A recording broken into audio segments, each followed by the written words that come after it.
Guys, কেমন আছো তোমরা? আশা করছি ভালো আছো। আজকের একটা নতুন ভিডিও, নতুন গল্প। তো ভিডিওটা তোমরা স্কিপ না করে পুরোটা দেখো, আশা করছি তোমাদেরও ভালো লাগবে।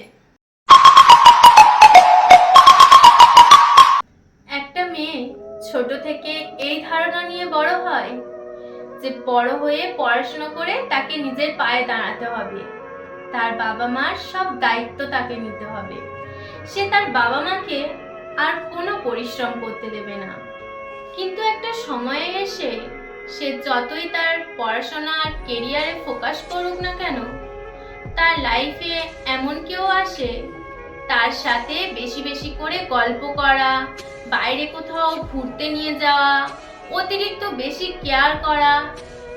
এতে মেয়েটার মনে হতে থাকে যে সেই মানুষটা ছাড়া তাকে আর কেউ বোঝে না, এমনকি তার বাবা মাও না। তার এটা মনে হতে থাকে যে তার বাবা মা তাকে আর ভালোবাসছে না। সেই মানুষটা তখন তার কাছে গোটা পৃথিবী হয়ে যায়। সে নিজেও জানে না নিজের অজান্তে সে কত বড় ভুল করছে।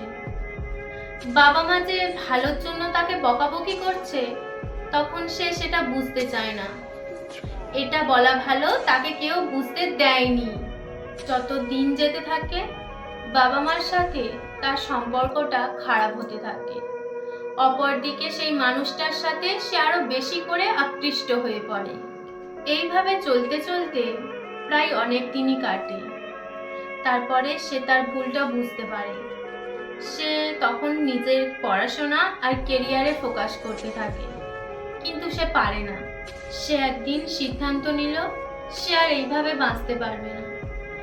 এমনকি সে সুইসাইডও করতে গেল। সুইসাইড করতে গিয়ে দেখলো যে তার বাবা তাকে ডাকছে আর এটা বলছে, মা খাবি আয়, তোর মা ভাত বেড়েছে। এটা শুনে তার দু চোখ ভরে জল অঝরে ঝরছে। তখন সে কাঁদছে আর এটা ভাবছে যে এবার থেকে সে নিজের জন্য না, এবার থেকে সে বাঁচবে তার বাবা মার জন্য। তখন সে এটা বুঝতে পারলো সে তার বাবা মার রাজকন্যা।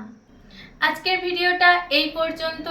ভালো লাগলে চ্যানেলটাকে ফলো করে দিও আর বেশি বেশি করে ভিডিওটা শেয়ার করো। কার কার লাইফে এমন হয়েছে আমাকে কমেন্টে জানিও।